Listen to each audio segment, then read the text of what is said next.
حضرات ذی وقار سامعین محترم السلام علیکم، میں ہوں امتیاز علی، طالب فقر حجازی۔ کل پاکستان میں جس طرح کی ہنگامی صورتحال بنی ہوئی تھی اور ہر سیاسی جماعت بھوکے شیر کی طرح اقتدار کی کرسی، اقتدار کی ہوس میں اقتدار کی کرسی کی طرف جھپٹ رہی تھی، تو اس پورے سینیریو میں مجھے وہ پیر نصیر الدین نصیر کا ایک شعر یاد آ گیا کہ جو بابا جی بھی پڑھا کرتے تھے کہ فانی ہے یہ ارباب طرب کی کرسی، فانی ہے یہ ارباب طرب کی کرسی، دائم قائم ہے فقط رب کی کرسی، جسٹس ہو، گورنر ہو، وزیر اعظم یا کسی ادارے کا چیف،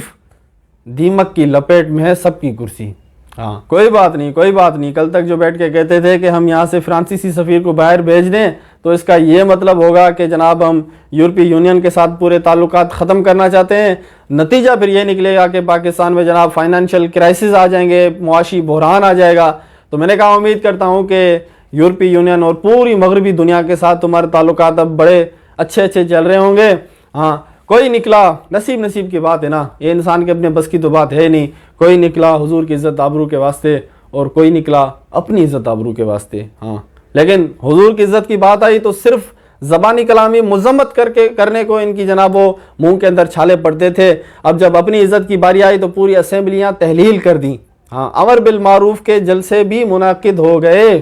ہاں کوئی بات نہیں، ہر بندہ اپنے خون کا اظہار کر رہا ہے، خون کی پہچان کروا رہا ہے، یہی تو امتحان ہے تنویر، کس نے کس کو خوش کرنا ہے، کس نے اپنے نفس کو خوش کرنا ہے، اپنی نفسانی خواہش کو خوش کرنا ہے، اقتدار کے لیے لڑنا ہے یا حضور کی عزت آبرو کے لیے میدان میں نکلنا ہے، ختم نبوت کے لیے میدان میں نکلنا ہے۔ لیکن تمہارے اوپر تو یہ فرض بنتا تھا کہ جو میدان میں نکلے نا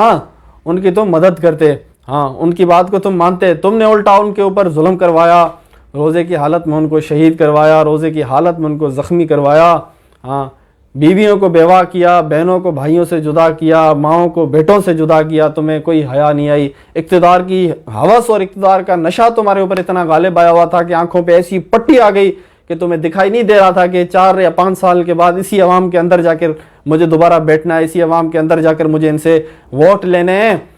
مولانا روم کہتے ہیں کہ تو مشو مغرور بر حلم خدا، دیر گیرت سخت گیرت مرترا۔ ہاں مولانا روم کہتے ہیں کہ اس چیز سے کبھی غافل مت رہنا کہ وہ مالک جناب تجھے دیکھ نہیں رہا، وہ تیری ہر حرکت کو دیکھ رہا ہے، لیکن تیری رسی کو نا اس مالک نے ڈھیل دی ہوئی ہے، جب کھینچے گا نا تمہاری رسی کو، ان بطش ربی کا لشدید، اس مالک کی پکڑ بڑی سخت ہے، ہاں بڑی سخت ہے۔ قسم با خدا اس مالک کی خفیہ تدبیریں کہ سال کے 365 دن بھی پورے نہیں ہوئے، اس مالک کی خفیہ تدبیروں کو دیکھتے ہوئے کہ آج جس طرح یہ ذلیل ہو رہے ہیں، ہمیں تو باخدا چس ہی آ گئی، کہتے ہیں نا پنجابی میں چس آ جانا، ہمیں چس ہی آ گئی یہ دیکھ کر، اور بلکہ ہمارے ایمان میں تو اور اضافہ ہوا، ہمارے ایمان کے اندر اور روشنی اور گرمی کا اضافہ ہوا۔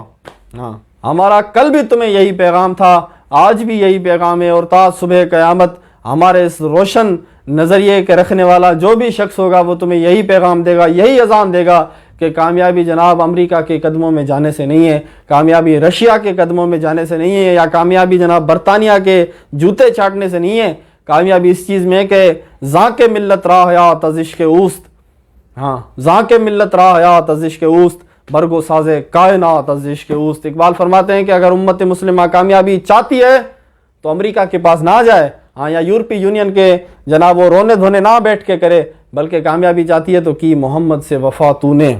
کامیابی کا راستہ ایک ہی ہے کہ حضور سرور دو جہاں علیہ الصلوۃ والسلام کے دروازے پر آؤ، کہ یہاں سے ہی تمہیں کامیابی ملے گی، ہاں ہر چیز تمہیں یہاں سے ملے گی۔ تو آیا نہ درتے ہو کیوں بد نصیبہ، ہزاراں رنگاں وچ رنگیں دے محمد کا در چھوڑ کر جانے والوں۔ ہاں یہ تو آج پریکٹیکل فارم میں ہوتے ہوئے یہ شعر جو ہے نا پریکٹیکل فارم میں ہمیں ہوتے ہوئے دکھائی دے رہا ہے کہ محمد کا در چھوڑ کر جانے والوں، ہوا نہ گزارا تو پھر کیا کرو گے، ہمیں کیا چلو تم خدا ہی کو مانو،